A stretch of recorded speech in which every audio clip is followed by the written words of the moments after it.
The question still remains, who killed Sara in the second season of the hit Netflix series?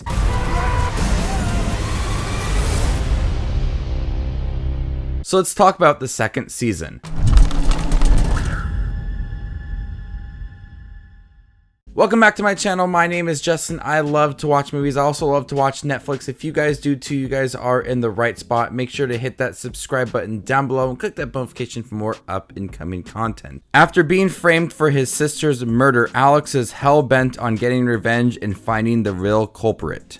The first season of Who Killed Sara blew up on Netflix, and I was very intrigued to watch it. I like murder mysteries, and something about this was really interesting to me. In going into the second season, we have a lot of questions from the end of the first season. Two main questions that we had at the end of the first season: who was buried in the back of Alex's backyard? And still, who killed Sara?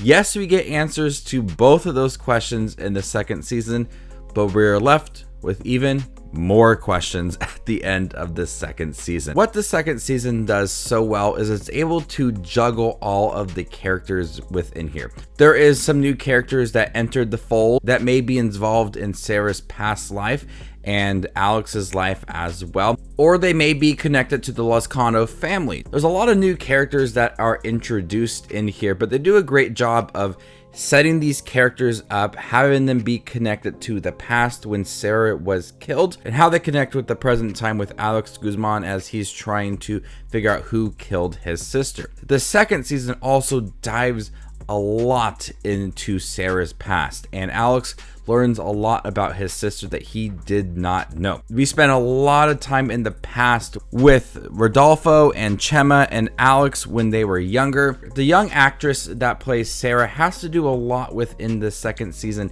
and she has to sell this performance to where her brother in the future, in the present time that we were watching it now, has to go back and think about how his sister was, and she's hiding certain things about her life, what she was doing with Rodolfo or Chema or whoever it was involved in this murder. She's doing some shady things and her brother does not know about that, but also she's dealing with a personal issue as well, and that comes out within the second season.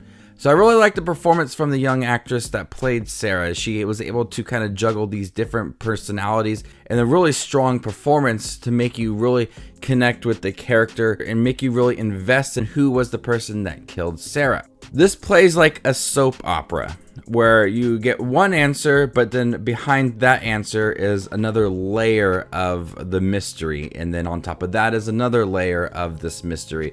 More people are being involved. You have a lot more questions than you have answers, different connections to the past and the present, big secrets, big reveals to family members and past lives, people trying to redeem themselves. There's so much that goes on in the second season, but you're always invested in the storyline with Alex Guzman and how he's trying to find the killer and how he's trying to work with some of the family members like Chema and Rodolfo, and seeing how they are trying to reconnect because they were good friends when they were younger. Then he was put away in jail for 18 years and he came out wanting immediately to seek revenge, and so he's kind of rebuilding that relationship with his past friends, and I really like how they explored that in the second season. And you start off really liking some of these characters, and then you learn of their big secrets, and you really kind of change your idea and your thoughts about some of these characters. And that's what the series does so well, is it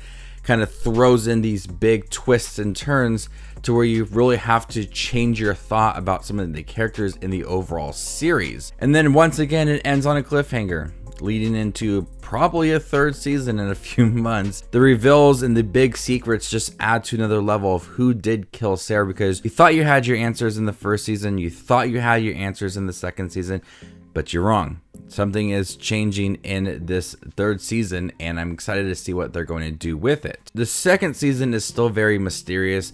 If you watch the first season and the second season, like kind of like right back to back, it just leads very nicely into it.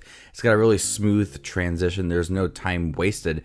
A lot of the new characters in here added a lot of the mystery to the series, and I love how they spent a lot of time in the past. You saw this strong connection that Chema and Rodolfo and Alex and Sarah, they had this strong relationship, and it was torn apart when they were younger. And when Alex went to jail and Sarah was killed, everybody kind of went their own ways. And now that Alex is out of prison, he is reconnecting with the family, not everybody within the family, but most of the family members. And it's endearing because you could tell that they once were friends, and they were really building that up with the certain scenes that were in the past when they were younger. And you saw how some of them had feelings for each other and they were just really good friends. But also you have to pay attention to a lot of the past too. There's a lot of secrets within the past that do affect the future. I love how the past connects to the present timeline, and all these secrets surrounding it just make it really intriguing to watch. There's always something new being introduced, a new secret, a new big reveal. It really captures your interest and really never lets go. So I'm really excited to see what they do for a third season. What happens with some characters like Chema and Rodolfo and Alex and Elisa, and hopefully trying to get the answer at the end of who killed Sara, because I want to know. You feel like you get some answers, but they take that away from you and they give you something else to latch onto. I feel like that's where it just plays like a soap opera, where they just kind of throw in all these new characters and then you just kind of have to go along with it, and then something else is introduced and then another new mystery that's not really connected to one thing, and then just over and over again. Soap operas have been going on for so long because they really just capture you with one mystery and then they give you another one to latch on to. And that's what Who Killed Sara is pretty much like. I'm gonna go ahead and give the second season of Who Killed Sara a B+. Thank you guys for checking my review for the second season of Who Killed Sara. Have you guys seen it by chance? What do you think about it? Let me know in the comment section down below. And are you looking forward to a third season? My name is Just Watches Movies, and you guys stay classy, YouTube.